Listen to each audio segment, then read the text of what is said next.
मस्त असा कैरीचा चटपटीत गुळांबा बनून तयार आहे। कैरीचा गुळांबा कसा बनवायचा ते पाहणार आहोत।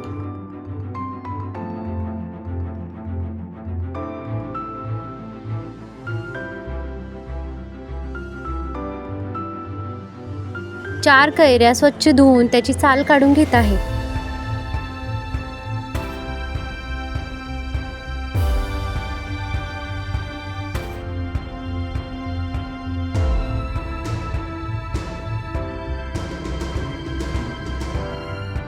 सर्व कैऱ्यांची साल काढल्यानंतर आता या कैऱ्या किसून घेत आहे।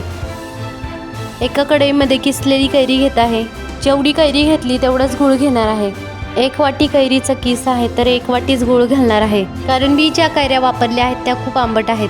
कैरी आणि गुळाचं प्रमाण हे कैरीच्या आंबटपणावरती असतं, म्हणून कैरी आणि गुळाचं प्रमाण मी सारखेच घेतलं आहे। यात गुळाचं प्रमाण कैरीच्या आंबटपणानुसार कमी जास्त करायचं असतं। हे मिश्रण व्यवस्थित मिक्स करून घेत आहे।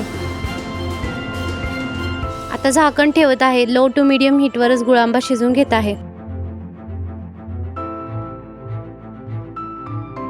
10 मिनिटांनंतर चेक करूया। गूळ वितळला आहे आणि गुळांबा मस्त शिजत आहे।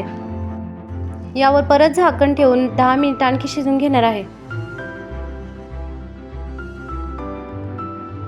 20 ते 25 मिनिटांनंतर गुळांबा छान शिजला आहे।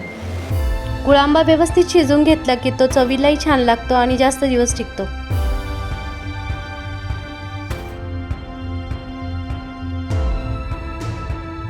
पाच ते 6 विलायची यात अर्धवट कुटून ॲड करत आहे।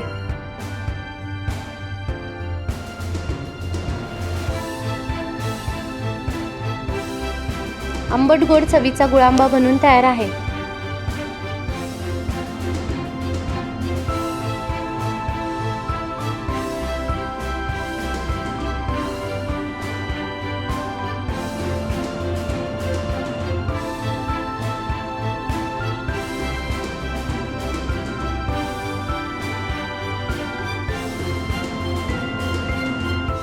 व्हिडिओ पाहिल्याबद्दल थँक्यू। रेसिपी आवडली असेल तर please like, share and subscribe.